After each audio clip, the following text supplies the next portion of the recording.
교수님이 항상 말씀하시는 게 있어요. 지난 5개월 전부터 강한 달러의 시대가 온다고 하셨는데요. 네. 달러 강세 기조가 왜 유지되고 있는 건가요? 네, 여러 가지 변수들이 있습니다. 근데 여러분이 정말 관심이 있으시다면 제 몇 화인지는 기억이 안 납니다. 경익남 시리즈 중에 한 4, 5개월 전에 올라갔던 달러 강세, 달러 약세 뭘까? 뭐 이 썸네일이 있는 영상이 있는데 그걸 보시면 이 환율 그 자체에 대한 충분한 이해가 되실 것 같아요. 지금 강달러다 킹달러다라고 하는데 제가 5개월 전부터 그 말씀을 계속 드려왔었던 이유는 첫 번째, 그냥 다 말씀 안 드리고 한 두 가지만 요약을 해볼게요. 하나는 금리고요. 두 번째는 변동성입니다. 다른 말로 불확실성이죠. 금리는 소위 미국의 금리 인상 속도가 다른 어떤 나라들의 금리 인상 속도보다 빠르기 때문에 금리는 곧 돈의 가치고 달러 가치는 더 강해질 수밖에 없는 국면에 놓여 있다. 만약에 미국이 금리 인상하는 동안 그 속도가 비슷하게 우리나라도 유지된다면 강달러 기조까지는 안 나와요. 근데 미국이 가장 빠른 속도로 금리 인상을 가져가고 있기 때문에 그 속도차 그 자체가 강한 달러 시대를 만드는 것이다라고 보고 있고요. 두 번째는 불확실성이죠. 변동성이죠. 빅스 지수로 많이들 보고 있죠.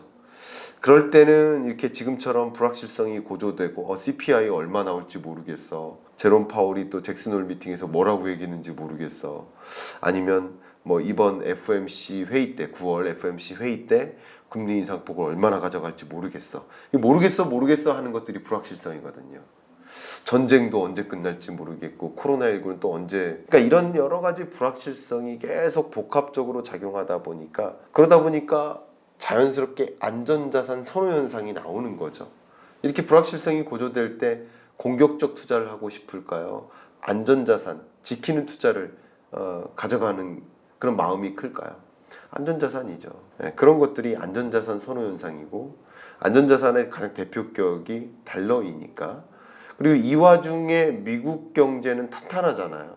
다른 나라들은 뭐 무슨 외환위기 온다, 금융위기 온다, 재정위기 온다 이런 얘기들 막 걱정이 많이 있는데 이 와중에 미국 경제는 또 탄탄하다 보니까 그렇기 때문에 미국 달러로의 쏠림 현상 그런 것까지 마중물 역할을 하면서 강한 달러의 시대가 계속 유지되는 모습이다 이렇게 정의하고 싶습니다. 금리 인상 속도가 왜 나라마다 다른 건가요?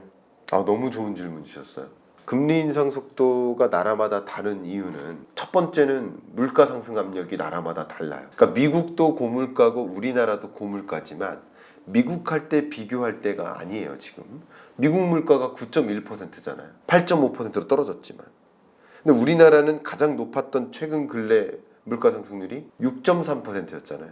그런 과정이니만큼 레벨 자체가 다른 거예요. 물가 상승 압력이 다르니까 그 물가를 2%라는 목표 물가에 이르기 위한 그 노력과 행보가 또 다른 거예요. 그러니까 미국 물가는 저만큼 달아나고 있고 우리나라 물가는 요만큼 달아나고 있으니까 미국은 더 빨리 뛰어야 되죠. 그러니까 금리 인상 행보가 더 빠른 거라고 볼 수 있습니다. 그리고 또 다른 나라들을 보면요. 유럽인데요. 유럽과 한번 비교해볼까요? 유럽에는 유로존이 기준금리를 결정하잖아요. 그럼 유로존에 속해 있는 이 나라들은 각국이 재정 여건이 다 다릅니다. 그죠? 재정 여건이 다르고 어떤 유럽 국가들은 굉장히 어렵습니다. 굉장히 어려워요. 특히 남유럽 국가들, 이탈리아, 재정 위기 상황이에요.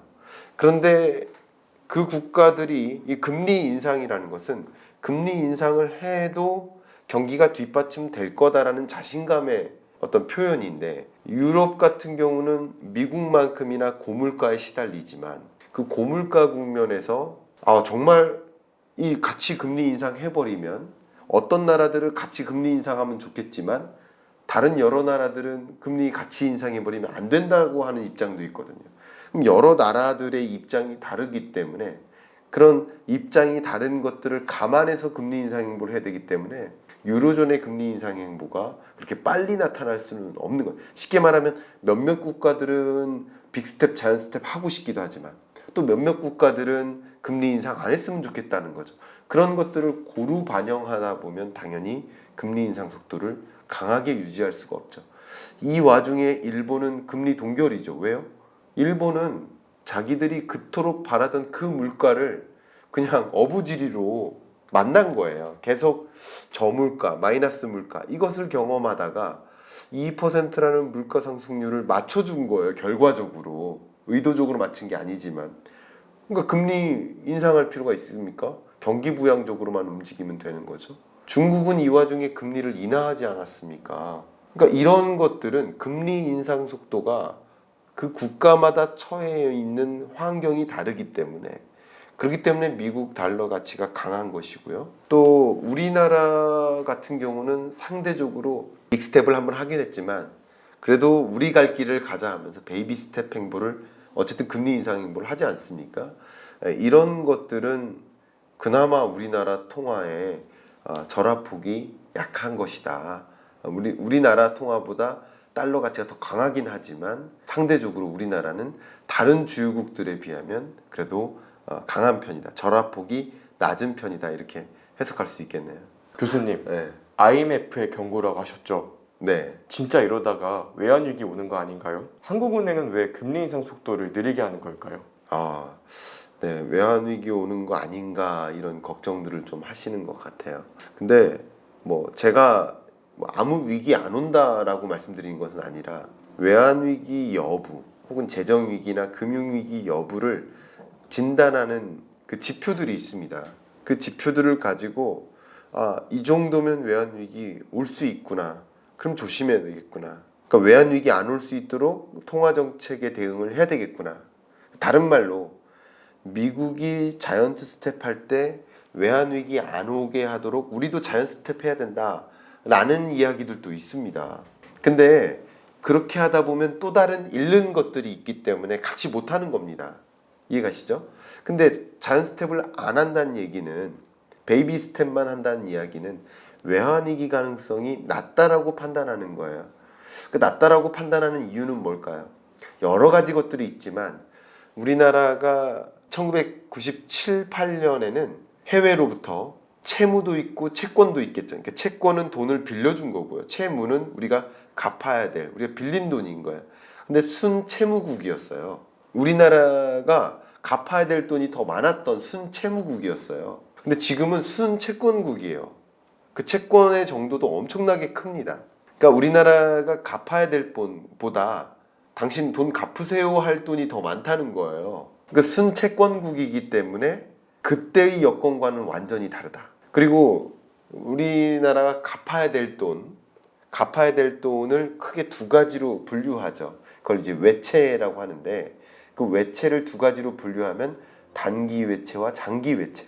단기간 안에 갚아야 될 외채와 장기간에 걸쳐서 갚아야 될 외채. 근데 이 단기 외채 비중이 높으면 좀 위험할 수 있거든요. 왜냐면 실제 이런 외환위기 상황에 놓이게 되면 미국의 금리가 예를 들어 기준금리가 5%까지 올라간다 만약에, 그럼 정말 많은 국가들이 힘들거든요. 그럼 그런 국면에서는 많은 자금이 단기적으로 빠져나갈 가능성이 높아요. 빠져나가는 방법은 갚아야 될 그 시점이 도래해요. 그러면 그로부터는 추가적인 대출을 안 해주거나 갚으면 그 돈을 받아가거나 그러면서 단기 외채가 빠져나가는 거거든요. 그러면 그렇게 되면 위험할 수 있다고 생각할 수 있는데, 전체 외채 중에 단기 외채가 차지하는 비중이 절대적으로 낮습니다. 1997, 8년과 비교해 보면. 그런 식으로 다시는 외환위기 오지 않겠다라는 준비를 해놓은 상태이기 때문에 외환위기 가능성을 염려한다면 같이 자이언트 스텝 행보를 해야 되겠지만, 외환위기 가능성은 낮으니 차라리 다른 걸 더 보살피자, 경기 침체를 막아보자, 그런 노력으로서 베이비 스텝 행보를 하는 것이다. 이렇게 설명을 해봐드리고 싶어요. 강달러의 공습, 킹달러의 공습이 이루어지고 있는 가운데, 네. 그럼 강달러는 한국 경제에 어떤 영향을 줄까요? 많은 분들의 이제 공식상에서 강달러는 수출 기업들에게 혹은 수출 국가에게 매우 유리한 거다 이렇게 생각을 하셔요. 뭐 일면 타당합니다. 채산성이 좋아지니까 물건 하나를 팔아도 더 많은 달러를 받을 수 있는 거니까, 그죠? 쉽게 말하면 그 달러를 가지고 원화로 바꾸면 더 많은 돈이 되니까, 그죠? 그러니까 채산성이 개선될 수 있겠죠. 반대로 수입업자들에게는 힘들겠죠. 근데 이게 하나의 어떻게 보면 딜레마입니다. 이게 뭐냐면 강달러 기조가 나오다 보니까 많은 국가들이 수입문을 닫아요.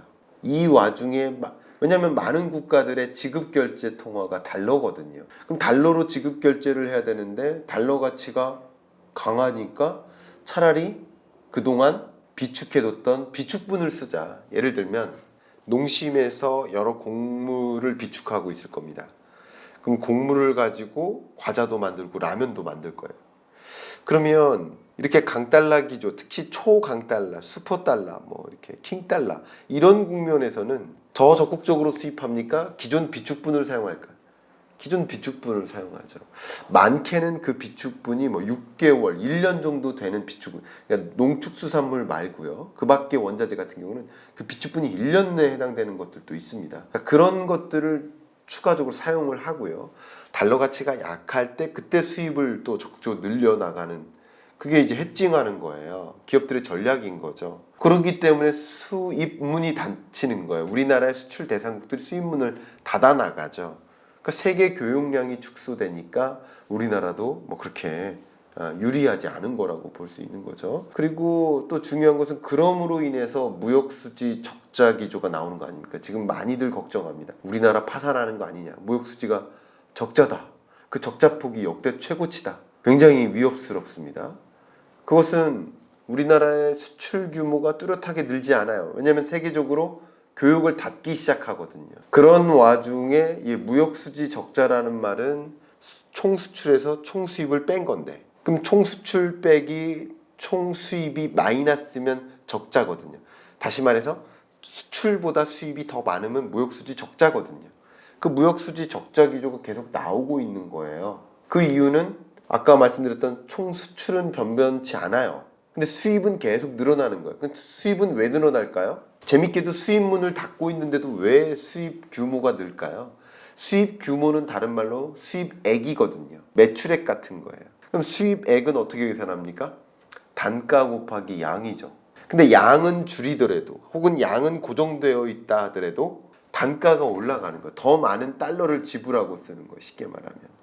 더 많은 달러를. 그러다 보니까 수입 규모는 커지는 거죠. 강달러 기조니까. 환율 때문인 거죠. 그러니까 무역수지 적자가 나와요. 수출은 변변치 않은데 수입 규모가 커지니까. 닫더라도 계속 커지는 거예요. 그러니까 무역수지 적자 기조가 나올 수밖에 없는. 이게 특히 이제 수출 규모는 우리는 주로 이제 반도체나 자동차 부품을 많이 수출하지만 수입하는 것들은 원자재였거든요. 근데 지금까지는 6월, 7월, 8월까지는 그동안의 수출 계약을 성사를 시켜요. 그러면 그로부터 한 2달 정도까지는 그때 성사됐던 그 체결됐던 계약 가격에 맞춰서 수출입이 이루어지는 거거든요. 그러니까 8월까지는 원자재 가격이 폭등했었잖아요. 6월까지. 그 폭등했던 그때 성사시켰던 수출 계약 그 가격의 수출입이 이루어지고 있는 거예요. 그러니까 계속 적자인 거죠. 원자재 가격은 높았고 강달러는 계속 나왔고 그러다 보니까 또 우리 경제에 주는 충격은 물가 잡기가 더 어려워지는 거죠. 물가 잡기가 쉽겠습니까?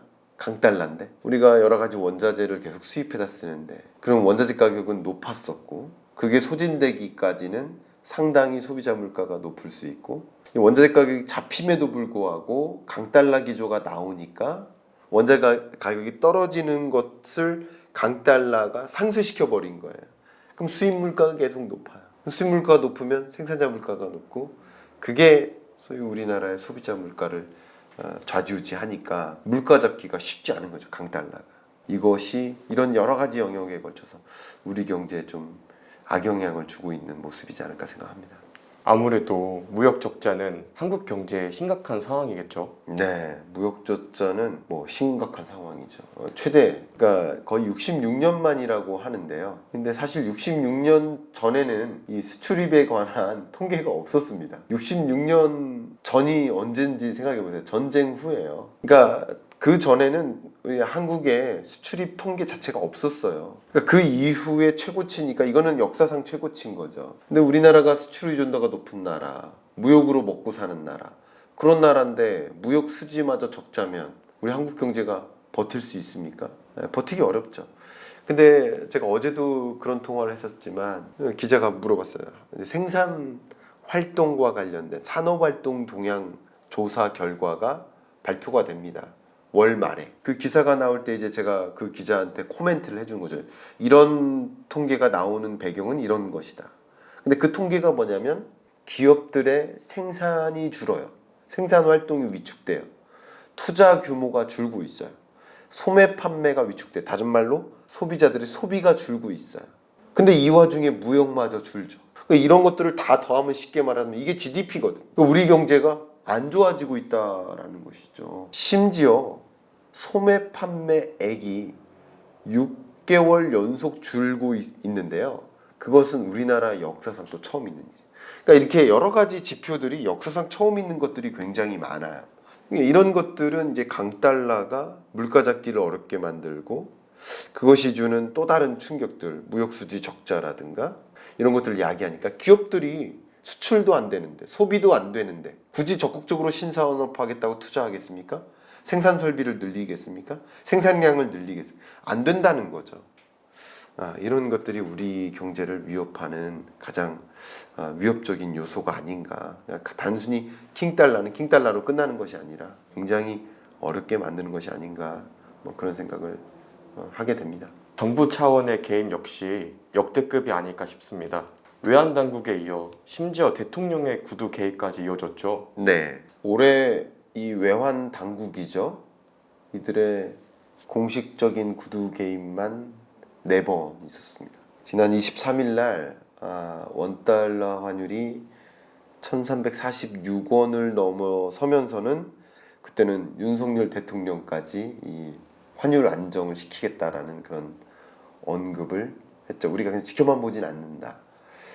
또 추경호 경제부총리께서도 구두 개입 발언을 하셨고 또 이복현 금감원장께서도 금융시장 안정 강조하시면서 말씀하셨고 또 계속 그럼에도 불구하고 원달러 환율이 이렇게 1350원을 돌파했다. 근데 저는 그런 말씀을 드리고 싶어요. 그 구두 개입으로 환율을 잡을 수 있을까? 반대로 제가 우리나라를 폄하하는 것이 아닙니다.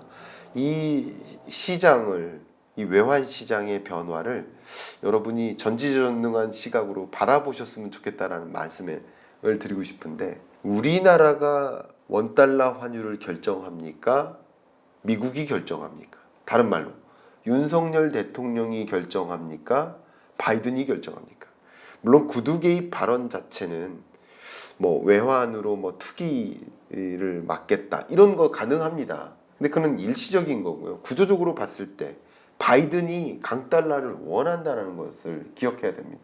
평상시 경제 같은 경우는 달러 약세 기조를 만들어서 많은 기업들이 미국에서 기업 경영하고 공장을 미국에 짓도록 유인시키고 싶겠죠. 약달러 기조가 나와야 거기서 공장 짓고 거기서 수출하기 유리. 가뜩이나 인건비도 비싼데 말이죠. 거기에 강달러까지 나오면 많은 기업들이 미국에서 뭐 공장 짓고 싶지 않아요. 그럼에도 불구하고 왜 강달러 기조를 가져오느냐? 평상시랑 다르다는 거예요. 22년은 인플레이션 시대이니까. 그럼 물가를 잡기 위해서는 강달러가 더 유리할 테니까. 그럼 강달러 기조를 만들어 나는 거고 제롬 파월도 그것에 동의하는 입장인 거죠. 그러니까 이런 기조 속에서는 정부 개입이 제가 보기엔 시장에 더 혼란만 주는 것이 아닐까. 그리고 정부가 구두 개입했는데도 불구하고 달러 가치가 더 강해지면 우리는 아무 힘을 쓸 수가 없다라고 판단할 수도 있잖아요. 차라리 그 구두 개입이 맞는 걸까 하는 생각은 저는 개인적으로 하고 있습니다. 이게 맞지 않을지는 제가 따져보진 않았지만 그런다고 잡힐까 하는 생각을 갖고 있어요. 전체적인 큰 기류를 본다면 바이든의 마음을 읽고 파월의 마음을 읽어야 되는데 이들의 마음을 읽고 이렇게 얘기하는 것인지 저는 조금 개인적으로 우려스럽습니다. 절대 어떤 정치적 발언이 아닙니다. 절대 오해하지 말아 주십시오. 어떤 특정 정치를 비판하는 것이 아니라 이런 액션이 세계 경제의 기조를 보면서 판단하는 것인지 하는 그런 걱정이 되는 것입니다. 신흥국 외환위기 오는 거 아닐까요? 많이들 또 학자들이 연준이 뭐 금리를 5% 선에 이렇게 맞추면 자연스럽게 뭐 신흥국의 뭐 한 3분의 1 정도 파산하는 거 아니냐 뭐 그런 끔찍한 시나리오를 이제 얘기를 하고 있는데 가능성이 있습니다. 왜냐하면 신흥국들은 특히 돈이 더 미국으로 쏠릴 거 아니에요. 강달러 기조가 나오면 더 강달러 기조가 나올수록 신흥국에 투자했던 투자 자금을 거기에 두고 싶지 않게 만들거든요. 그런 것들이 신흥국 외환 위기를 가져올 수밖에 없는 거죠. 제가 이미 긴축의 시대라는 책을 발간하면서도 테킬라 효과라고 했죠. 테킬라 효과 나온다. 신흥국들이 굉장히 불안하다. 자금이 쏠릴 수 있다. 상당한 부담이 될 수 있다. 그리고 신흥국들은요. 여러분 생각해보세요. 신흥국이나 개도국들 이들은 코로나19 충격에서도 벗어나지 못했었기 때문에 지금 재정 상황도 안 좋고요. 코로나19를 딛고 일어나기 위해서 재정을 많이 투입했는데 근데 세계적으로 금리가 올라가고 미국이 금리를 그렇게 올려버리면 그러면 금리 격차가 더 나니까 굉장히 힘듭니다. 자국 경기 부양도 신경 써야 되고 미국과의 역전 현상, 자금 유출 뭐 신경 써야 될 게 너무 많아요. 그러니까 그런 것들이 이제 신흥국 위기로 전개되고 그럼 몇몇 신흥국 위기는 글로벌 경제를 더 위축시키는 소위 아래 공포죠. 리세션 정말 그럴 수 있겠구나 하는 생각 갖게 만드는 그런 국면으로 치닫게 만들 수 있겠죠. 네, 신흥국 위기 올 수 있습니다. 그건 역시 CPI, 미국 물가에 따라 달렸다. 빠른 속도로 물가가 잡히면 물가 상승률이 2% 근처로까지 만약에 빠른 속도로 떨어져 준다면 그렇다면 금리 인상 행보를 그렇게까지 보일 필요 없지만 아무리 그렇게 해도 금리가 뭐 예를 들어서 물가가 계속 안 잡히고 금리를 뭐 5% 가까이까지 올려버린다면 그러면 정말 신흥국들은 너무나 견딜 수 없이 힘들 것이고 우리나라도 베이비 스텝으로 그나마 방어하는 입장인데 베이비 스텝마저도 못하는 그런 신흥국들은 굉장히 힘들어질 것이죠. 그런 국면을 좀 이해해 본다면 신흥국 외환 위기 가능성이 더 고조되고 있는 국면이다 이렇게 말씀드릴 수밖에 없을 것 같습니다.